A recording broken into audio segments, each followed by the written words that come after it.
नमस्कार मित्रों, मैं हूं डॉक्टर वीरेंद्र शुक्ला। आज हम लोग बात करने वाले हैं विटामिन D3 के बारे में। विटामिन D3 क्या होता है और उसके क्या फ़ायदे हैं, उसके क्या प्रॉब्लम हो सकते हैं अगर वो डेफिशिएंट होता है, और उसका इलाज कैसे करते हैं। आज हम लोग इसके बारे में बात करने वाले हैं। तो सबसे पहली बात है, what is vitamin D3। D3 होता क्या है?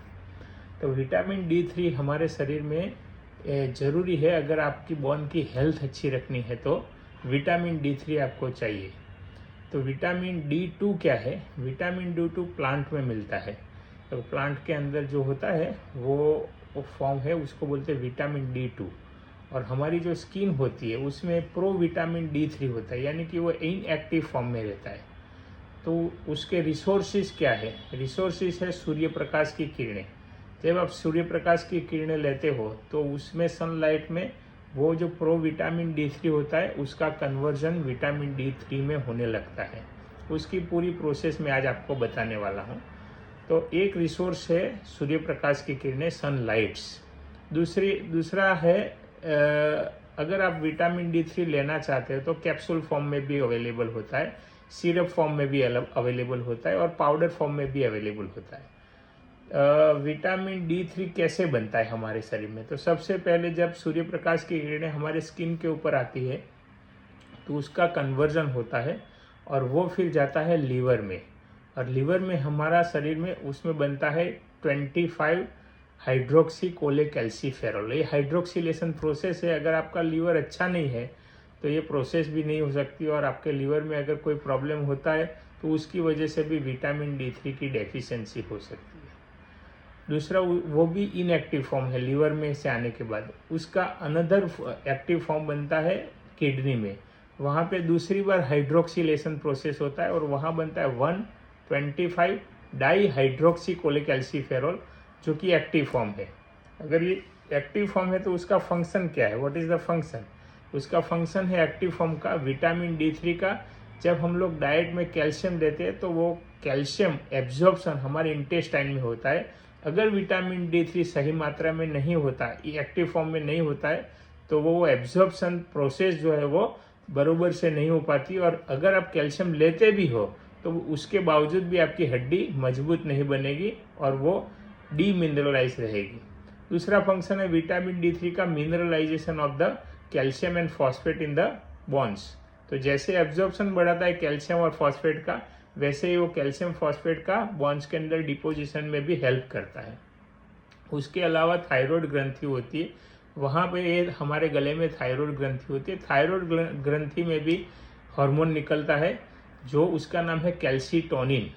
और दूसरा, थायराइड के पीछे पैराथायराइड ग्लैंड होती है, उसका हार्मोन हो पैराथायराइड हार्मोन, पैराथॉर्मोन भी बोलते हैं। ये दोनों हार्मोन जो है कैल्शियम मेटाबॉलिज्म को अफेक्ट करता है। वो बहुत डिटेल में जाने की ज़रूरत नहीं है, लेकिन अगर आपके बोन विक्स होते हैं तो हम लोग कभी कभी कैल्सीटोनिन हार्मोन का नेजल स्प्रे देते हैं, कभी कभी पैराथायराइड हार्मोन का टेरीपेराटाइड का इंजेक्शन भी लगवाते हैं सबक्यूटेनियसली, जो कि बहुत अच्छा होता है। और अगर आपका शरीर में बहुत ही वीकनेस है, फ्रैक्चर होने के बाद हील नहीं हो रहा है, तो हम लोग सजेस्ट करते हैं कि आप टेरीपेराटाइड का इंजेक्शन ले सकते हो।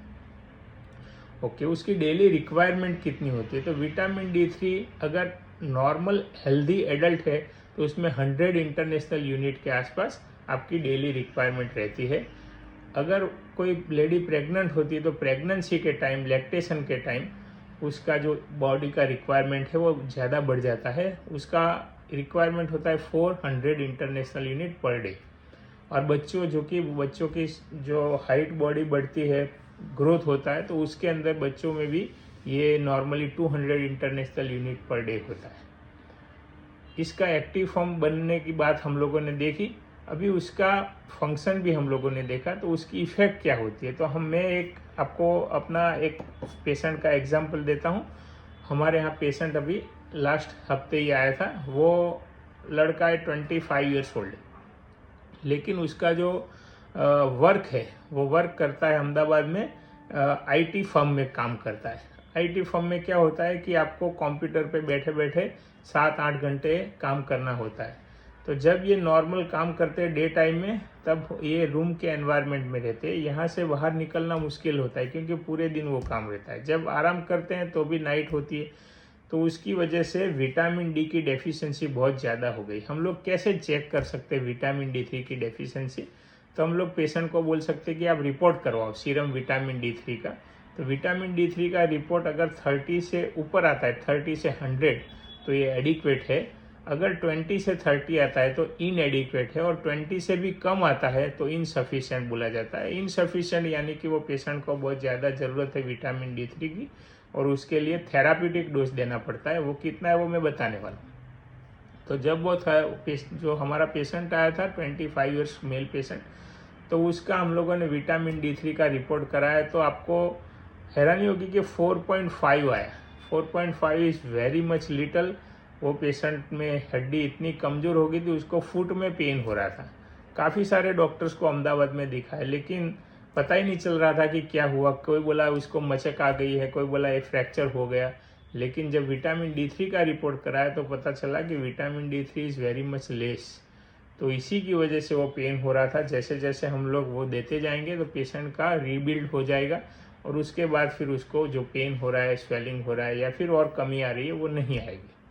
तो अभी आगे बात कर रहे हैं कि डेफिशिएंसी अगर हो जाती है तो कैसा प्रॉब्लम होता है। बच्चों में जब ये विटामिन डी की डेफिशिएंसी होती है तो बच्चों में हम लोग उसको बोलते हैं रिकेट्स, क्योंकि उसकी एपिफिशियल प्लेट, जो ग्रोथ प्लेट बोलते हैं, हड्डी में होती है, जहाँ से बच्चे का हड्डी का विकास हो रहा है, वो ग्रोथ प्लेट का हेल्दी डेवलपमेंट नहीं होता है, और आगे चल के वो दर्दी के बच्चे के पाँव ऐसे टेढ़े मेढ़े रह सकती है। दोनों घुटने नज़दीक आ जाए तो उसको बोलते हैं नॉक नी डिफॉर्मिटी। जब ये दूर चले जाए, दोनों नी ऐसे हो जाए, तो उसको बोलते हैं बोइंग ऑफ द नी, नी वारस डिफॉर्मिटी। तो ये सब डिफॉर्मिटी पंजों में भी, रिस्ट जॉइंट में भी होती है। बार बार उसका फ्रैक्चर होता रहता है, और कभी कभी तो उसका ऑपरेशन भी करवाना पड़ता है। तो जो लोग पर्दे में रहते हैं, जो बुर्खा पहनते हैं, जब बहुत ज़्यादा साड़ी में रहते हैं, वो लेडीज़ को भी ये विटामिन D3 की डेफिशिएंसी रहती है। और जो पुरुष जो है वो उसको लाइफ पूरे दिन वो रूम में गुजारता है, ऑफिस में गुजारता है, वर्क के अंदर रहता है, और सनरेज का एक्सपोजर नहीं मिलता है, तो उन लोगों को भी विटामिन D3 की डेफिशिएंसी होती है। तो आफ्टर द क्लोजर ऑफ एपिफिसिस उसको हम लोग बोलते हैं ऑस्टियोमेलेशिया। तो ऑस्टियोमेलेशिया ऐसी प्रॉब्लम है जिसमें लूजर जोन हो जाते हैं। नेक ऑफ द फीमर में कभी कभी हड्डी क्रैक जैसी हो जाती है, लगता है कि फ्रैक्चर हुआ, लेकिन वो एक्चुअली फ्रैक्चर नहीं है। मैं दिखाना चाहता हूँ कहाँ पे ये होता है। तो ये हमारा फीमर बोन है, और फीमर बोन का ये एरिया है, इसको बोलते हैं हेड ऑफ द फीमर, ये नेक, और ये ट्रोकेंटर है।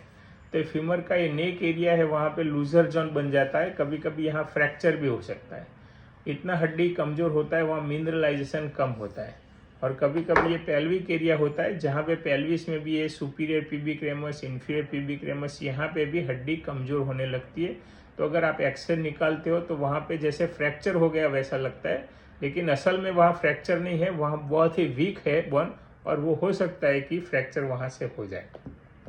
ऑस्टियोमेलेशिया में हड्डी का पेन होना और दूसरी काफ़ी सारी प्रॉब्लम होती है।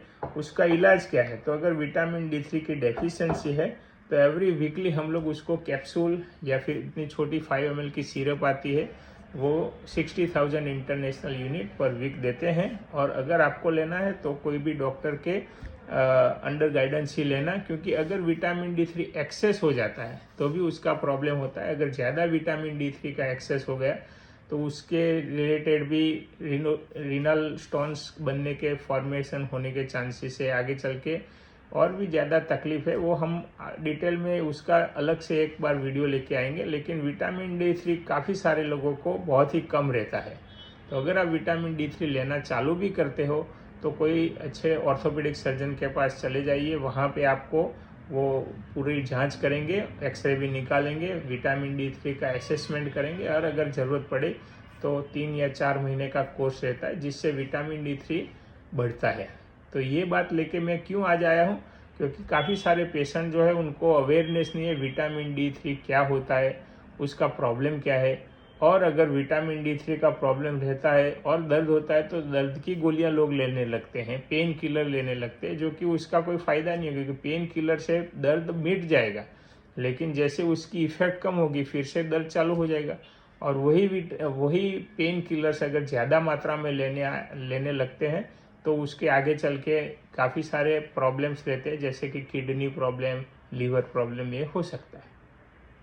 तो अगर आपको विटामिन डी की डेफिशिएंसी नहीं करनी है तो क्या करना है, कम से कम पौने घंटा 1 घंटा सुबह 9 से 10 के बीच में सूर्य प्रकाश के तड़के में आप बैठो। वहाँ बैठ के आप न्यूज़पेपर पढ़ो या फिर एक्सरसाइज करो, प्राणायाम करो, मेडिटेशन करो।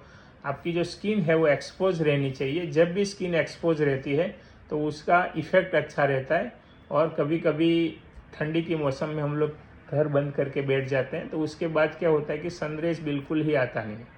तो सुबह 9 से 10 के बीच के जो टेम्परेचर है वो ऑप्टिमम टेम्परेचर रहता है, और वही टाइम है जब आपको सन रेज का एक्सपोजर अपने शरीर पे लेना है। तो डियर फ्रेंड्स, बस यही हमारा वीडियो था। अगर आपको कुछ जानकारी चाहिए तो मेरा मोबाइल नंबर है 8469026572। मैं हूँ डॉक्टर वीरेंद्र शुक्ल, ऑर्थोपेडिक सर्जन, और आपके लिए अच्छे और उपयोगी वीडियो लाता रहूँगा। प्लीज़ चैनल को सब्सक्राइब कीजिए और शेयर कीजिए। Thank you. नमस्कार।